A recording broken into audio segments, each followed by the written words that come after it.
The polis, the known ancient Greek city-state. We all know the ancient Greek polis, but there were city-states all around the ancient world. Yet the Greek city-states are the most famous. But what was unique about the Greek city-states that made them that famous? That's the question we'll try to answer in this video. But first, let's take a look at the geography of ancient Greece. When we refer to ancient Greece, we actually mean modern Greece and the west coast of modern Turkey. Looking at the topography of this area, we notice that ancient Greece is a mountainous country with a very long coastline filled with peninsulas and islands. And now, let's go back to 800 BC.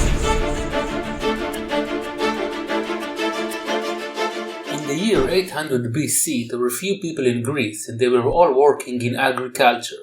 Since mountains are difficult terrain for plant growth, during the Dark Ages the ancient Greeks lived in little villages in the valleys between the mountains. While communication between different villages in the same valley was relatively easy, crossing mountains or sailing across the sea was challenging, and people from different valleys rarely communicated with each other. So, we start when the Greeks lived in isolated villages.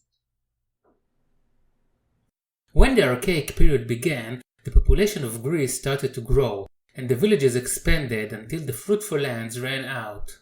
The villages grouped into cities, and people began to specialize, either in different crops like wheat, olives, and grapes, or in industrial occupations like blacksmith and leatherworker. With the specialization, the need for a market, the agora, grew, and also for other public institutes like temples, shrines, and gymnasiums. And the Greek polis was established. So, we start when the Greeks lived in isolated villages, and as the population grew, the villages became cities. But becoming a city didn't improve the communication with other valleys, and one still had to cross mountains or sail across the sea in order to trade with other cities, which means that the Greek polis remained isolated from each other. The isolation forced the Greek polis to become a self-sufficient community, where the farmer who grows wheat depends on the blacksmith to create his tools and vice versa. So, we start when the Greeks lived in isolated villages, and as the population grew, the villages became cities, but isolated and self-sufficient cities. This mutual dependence between the citizens of the polis forced people to care about each other and to work together. The need to cooperate caused the ancient Greeks to give higher significance to the community over the individual, and the polis became more important than each of its citizens. Thus, the polis became the political belonging of the Greeks, and it was even defined as the group of men who lived in the city, and not as its geographic location.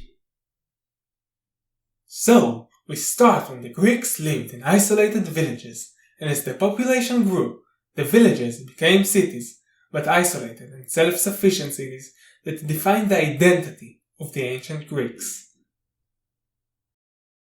I see! The uniqueness of the Greek city-states was that they were the political belonging of the Greeks.